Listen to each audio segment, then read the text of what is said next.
ಸರಿಯಪ್ಪ, ನಿನಗೆ ನಾನು ನಿನ್ನದೇ ಭಾಷೆಯಲ್ಲಿ ಅರ್ಥ ಮಾಡಿಸ್ತೀನಿ. ಈಗ ನಿನಗೆ ಶಿವನ್ ಬಗ್ಗೆ ಎಲ್ಲ ಗೊತ್ತು ತಾನೆ? ಶಿವನ ಹೆಂಡತಿ ಯಾರು? ಮಾದಿ ತಾಯಿ ಅಲ್ಲಪ್ಪ, ಮದುವೆಯಾದ ಹೆಂಡತಿ ಪಾರ್ವತಿ. ಶಿವನ ಮಕ್ಕಳು ಯಾರು? ಷಣ್ಮುಗ ಸ್ವಾಮಿ, ಗಣೇಶ. ಸರಿನಾ? ಈಗ ಸ್ವಲ್ಪ ಯೋಚಿಸು. ಶಿವ ಮಸಣವಾಸಿ, ಆಗಷ್ಟೇ ಸುಟ್ಟಿರುವ ಹೆಣದ ಬೂದಿ ತಗೊಂಡು ಮೈಗೆ ಹಾಕೋತಾನೆ.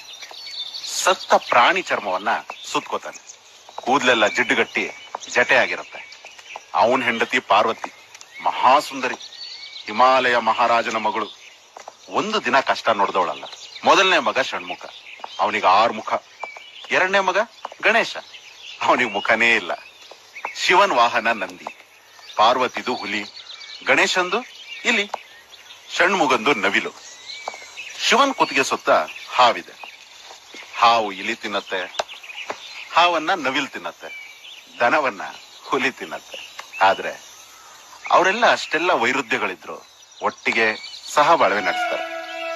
ಅದೇ ನಿಜವಾದ ಧರ್ಮ, ನಿಜವಾದ ಸಂಸ್ಕೃತಿ, ನಿಜವಾದ ಡೆಮೋಕ್ರಸಿ. ಅಲ್ಲಿ ಗಂಡಂಗೋಸ್ಕರ ಹೆಂಡತಿ ಬದಲಾಗಿಲ್ಲ, ಹೆಂಡತಿಗೋಸ್ಕರ ಗಂಡ ಬದಲಾಗಿಲ್ಲ. ಆದ್ರೆ ತಮ್ಮನ್ನ ಬೇರೆಯವ್ರ ಮೇಲೆ ಹೇರ್ಲೂ ಇಲ್ಲ. ಅವ್ರು ಹೇಗಿದಾರೋ ಹಾಗೆ ಅವ್ರನ್ನೆಲ್ಲ ಒಪ್ಕೊಂಡ್ರು. ನಗ್ತಾ ನಗ್ತಾ ಗೌರವದ ಜೊತೆಗೆ